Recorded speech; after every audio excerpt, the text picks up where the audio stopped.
কালকে যেহেতু রথযাত্রা ছিল সেই উপলক্ষে আমি জেম্মার বাড়িতে চলে যাচ্ছিলাম, যেহেতু জেম্মাদের সঙ্গেই যাব, রথে বেরোবো তাই। আর আমি যখন যাই তখন বিকেল 4টে, দেখেছো কি রোদ্দুর।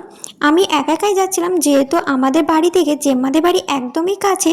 আর যেহেতু শাশুড়ি মা যাবে না, বলছিল গান টান হবে, আমার ভালো লাগবে না, শরীর খারাপ করবে, সেই কারণে আমার শাশুড়ি মা যায়নি। আর মাম্মামও যায়নি, যেহেতু হাঁটতে হবে অনেকটা, ওর জন্য হাঁটতে পারবে না বলে সে কারণে যায়নি। আর এই দেখো, তোমাদের সঙ্গে কথা বলতে বলতে কিন্তু আমি জেম্মার বাড়িতে চলে এসেছি। সেই কিন্তু জেম্মা আমাকে বললো, আসো তিলকটা আমি তোমার কপালে করে দিই। তারপরে এই দেখো, আমাকে তিলক করে দিচ্ছিল জেম্মা।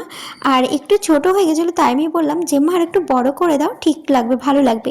তারপরে এই দেখো, তিলক করা তো হয়ে গেল। আর তারপর জেম্মা বললো, আমি জুতো পরছি, তুমি একটু টোটো দাঁড় করাও।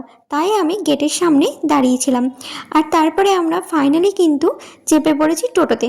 শুধু তো জেম্মা আমি যাচ্ছি তা নয়, এই দেখো পাশে কিন্তু একটা আন্টিও আছে, সেই আন্টিটাও আমাদের সঙ্গে যাচ্ছে, আর একটা দিদাও আছে, সেই দিদাও আমাদের সঙ্গে যাচ্ছে। আমরা টোটাল 4জন মিলে যাচ্ছিলাম। সবাইকে আমি বললাম, আমি তোমাদেরকেও ভিডিওতে নিচ্ছি, তোমরা সবাই একটু হাই করে দাও। সবাই লজ্জা পেলেও কিন্তু জেম্মা লজ্জা পায়নি, জেম্মা কিন্তু হাই করেছে, তোমরা দেখতেই পেলে। আর এই দেখো, ফাইনালি কথা বলতে বলতে আমরা চলে এসেছি টেক্সটাইলের মোড়ে। তো চলেই এসেছি আমরা। আর এসে কিন্তু দেখছি সামনেই রথ কিন্তু দাঁড়িয়ে আছে। প্রথমে তো বলরাম, সুভদ্রা, জগন্নাথ লাস্টে ছিল। প্রথমেই দেখো বলরামকে দর্শন করেছি তোমাদেরকে। আর এখানে দাঁড়িয়ে দাঁড়িয়ে এত ভিড় ছিল, তাই জেম্মা বলছিল সামনে চলো, ওখানে গিয়ে সামনে একটু গেলে ভিডিওটা ভালো হবে। তাই আবার একটু আমরা সামনে চলে গেলাম।